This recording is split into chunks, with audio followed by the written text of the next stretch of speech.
Hi, this is Professor Barry Brennan. I'm going to talk to you today about communication. You know, this is a thing that we do all the time, right? We kind of take it for granted. We don't really think about it.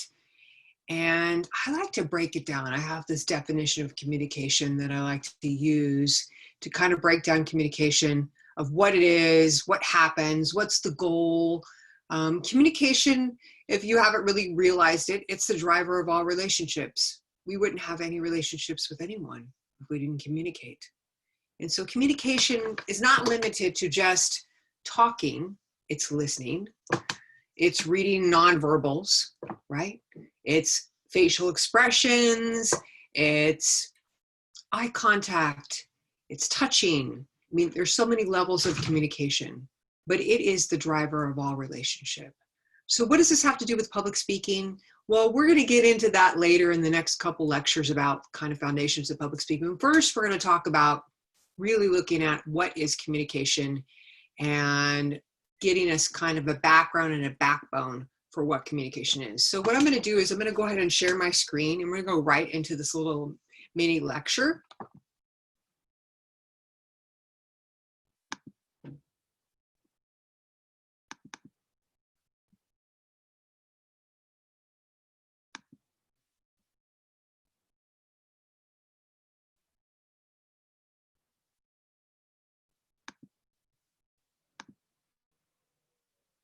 So there we are. So what is communication? I mean, what is it anyway? How do we understand it? So I don't know, this is probably, for a lot of you, you might not even know about this, but in my time, or even the time before it, there was kind of this joke when you were a kid, before there were cell phones, right? They had the landline and you pick up the phone, but little kids would play with this idea of, you know, you could get a can and put a string and you could talk to each other. And it's kind of like a play on communication. But what's interesting about this, actually, this communication model, when we used to think of how communication is, and that's what I'm going to talk about, kind of the backbone, the history of communication, until we arrived at the definition or the way we understand communication today, is we used to think communication was like, I talked, you listened, we're done, right? I said something, you listened, end of communication. So it was like the straight line from A to B, right? B was just there, receiving the communication. We called that communication as transmission. Now, I want you to think about and put in context that this is the way people thought about communication.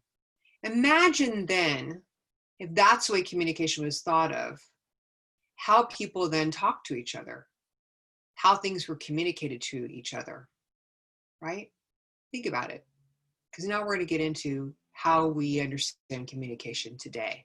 And this is going to relate directly to communication and public speaking, because public speaking is a communicative act. Now, it is a form of communication, but it is a communicative act.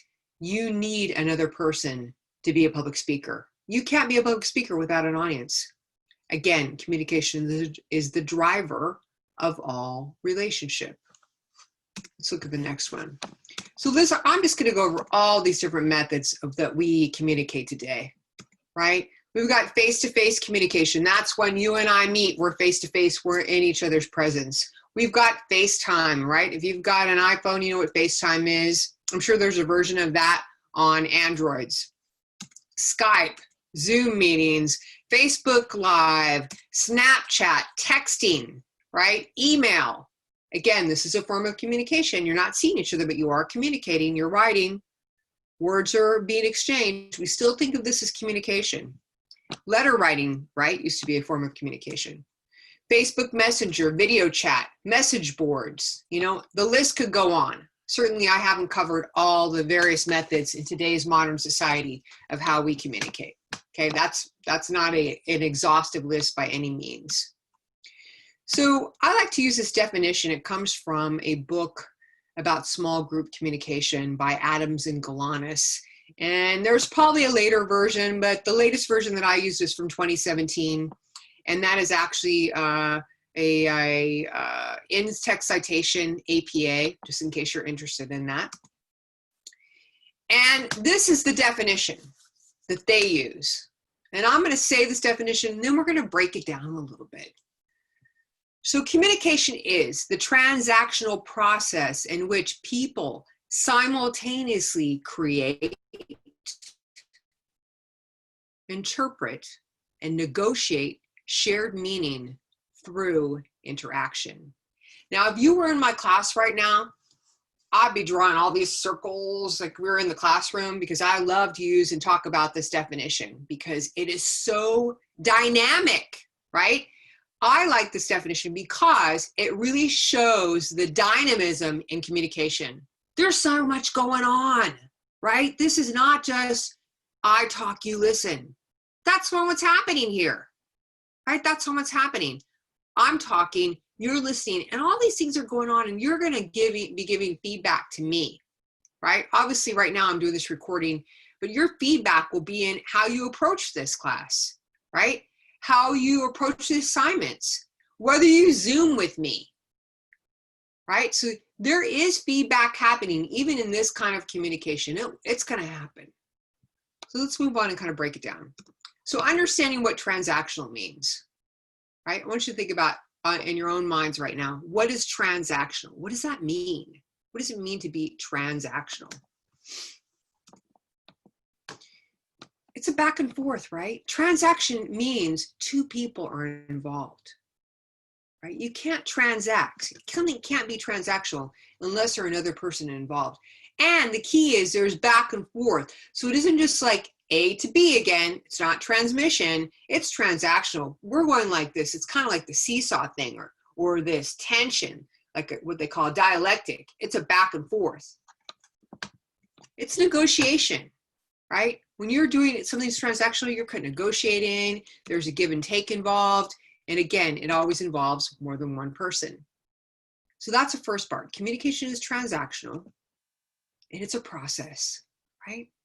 Process means it's not going to be over. Usually, when we talk about a process, we never talk about the end. It's something that generally is ongoing, okay? So now we've broken this down so far. We understand communication is a transactional process. So it's a give and take that keeps going. Okay, there's no end in sight. It's not transmissional from A to B, right? It's a transactional process in which people simultaneously. Now, what I love about this part, this is the key. This is what definitely takes it out of that whole transmission model idea. While I'm talking, while you're listening to my recorded speech, right? Things are going on for you. Things are going on in your head. You're thinking things. You're even talking to the video as you're watching it, right? We are communicating simultaneously. Now, this is asynchronous, what they call asynchronous, meaning I'm communicating now. You're not part of the communication yet, but you will be later. Okay, it's asynchronous. But this definition acknowledges that people are communicating at the same time. Even if you're not saying anything, you're communicating something. Okay, getting this part, getting this basis as a foundation is going to help you understand the importance and the foundations in public speaking and understand your role as a speaker and your role as an audience member. If you could really get this. Simultaneously, I covered that, right? Happening at the same time. And so communication is a transactional process in which people simultaneously at the same time create. Create means they're going to make something from nothing, right? Nothing was there before. Now there's something there. They're going to interpret, they're going to make sense of what's going on, right? And then they're going to negotiate, right? They're going to discuss, have a discussion, come to some agreement, right? That's what you do to negotiate. You have to come to an agreement, which leads us right into shared meaning. That's the goal, folks. Remember I told you that communication is the driver of all relationship? the goal that all of us are after, whether you're in public speaking, you're in interpersonal communication, you're in group communication, you're even in argumentation. Ultimately, we're after an understanding. We are after being on the same page. Now, it may take us a lot to get there. We're after shared meaning. And the only way we're going to get there is through interaction. So we can't get the shared meaning by reading about it. We got to get in the ring and we got to like slug it out, right? We got to talk. We got to communicate, right? In any way that we can. That's what communication is. It is a transactional process in which people simultaneously create, interpret, and negotiate shared meaning through their interaction. If you can totally get this and understand it and really get a full grip on the depth and breadth of this, maybe how you approach the rest of your relationships in your life will be different, if you can remember that. Hard to do.